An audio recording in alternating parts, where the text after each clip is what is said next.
For those of you assigned to the octaves part, this is perhaps one of my favorite parts of the whole song. This is where it really just takes on this anthem sound. It's really where the song starts to turn major, whereas before, in the previous section, part 3, there was a lot of conflict with the it was kind of like the cry. Now this is I don't want to say the pride, but it's this part is where the picture turns from tension and conflict to triumph, and we want to communicate that as such. So basically what's going to happen is we play the chords initially just like everyone else. Let's say we're coming out of part 3, the big building part, the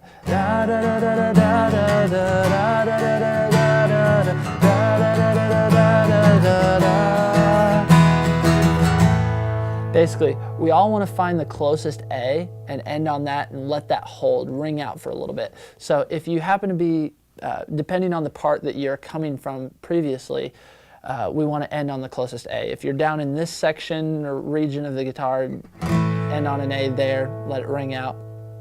If you're in this section of the guitar somewhere, kind of anywhere in this section, a great place to end is this one right here. Give it some vibrato, and basically we're at the 9th fret here, 10th fret here. It's almost like this D form, but we don't want that 3rd. That guy's just too happy for his own good. We're not that happy about the triumph. He needs a break. So we're just going to let those ring out.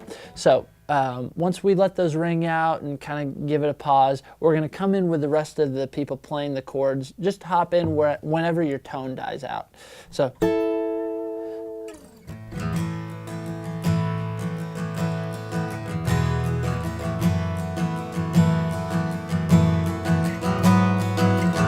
starting to build bigger.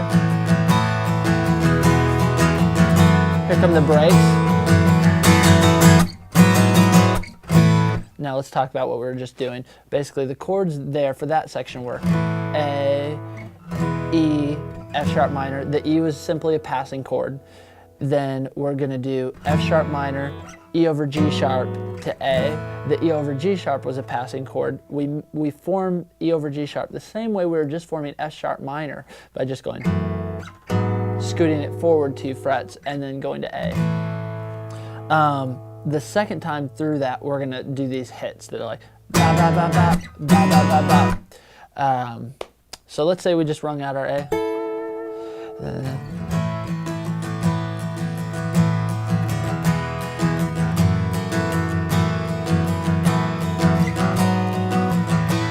Here come the hits.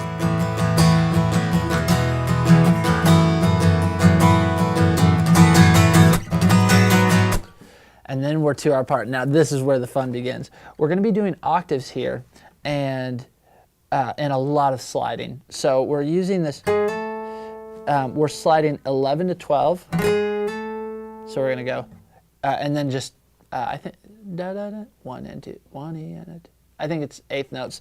Here we go.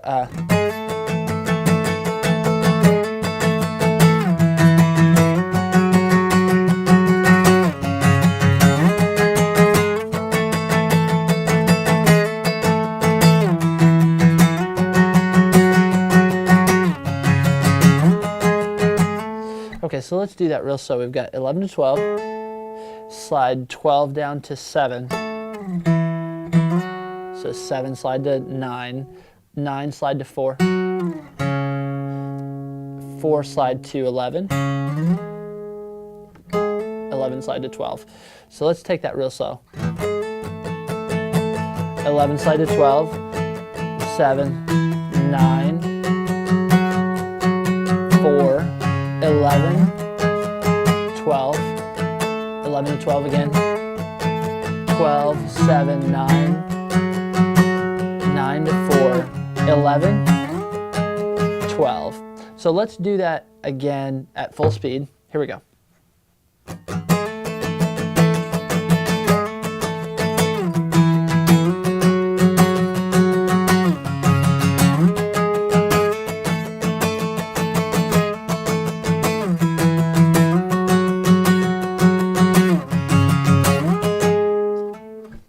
That's it. Now, I call these the A to D twinklies, just because they sound twinkly to me.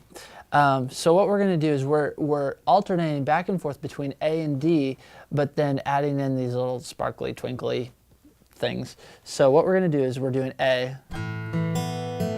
That's it. Bum, bum, bum, bum. And then we're going to go, what we're going to do, this is kind of interesting, we're going to simultaneously strike the D string and the 4th fret on the E string. So, and then what we're going to do down here is,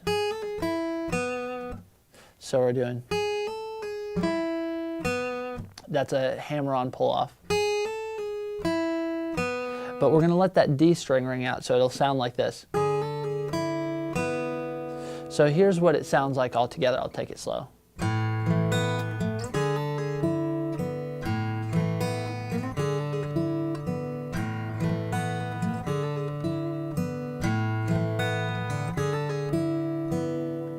Good. Now the thing to keep in mind is that we're going to retard on the last one. That simply means slow down, if that term is new to you. It's Italian, by the way, or maybe Latin or something like that. So what we're going to do is, here's the thing, full speed.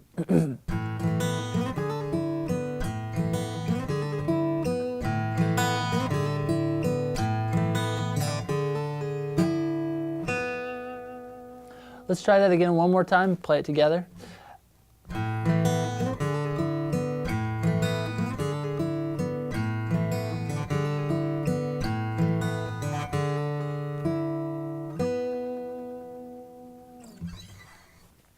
Now, great news. The outro is exactly the same as the intro. So whatever you played for the intro is now your part for the outro. Thank you so much for taking the time to watch these videos. I want to encourage you to take your parts and practice them. Practice them over and over and over and over again until you're almost sick of them. But that's when this will get really, really good. And it'll sound like magic when it's all put together.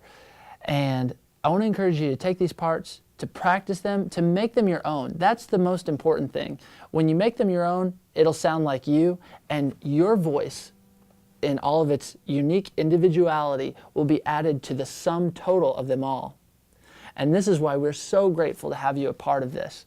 Now, I want to encourage you, if you'd like to further your musical training, I'd like to encourage you to check out the ipickstrings.com website, where you can watch other online lessons and gain valuable skills that will enable you to continue to grow as a guitar player. I want to thank you again for being a part of the Guitar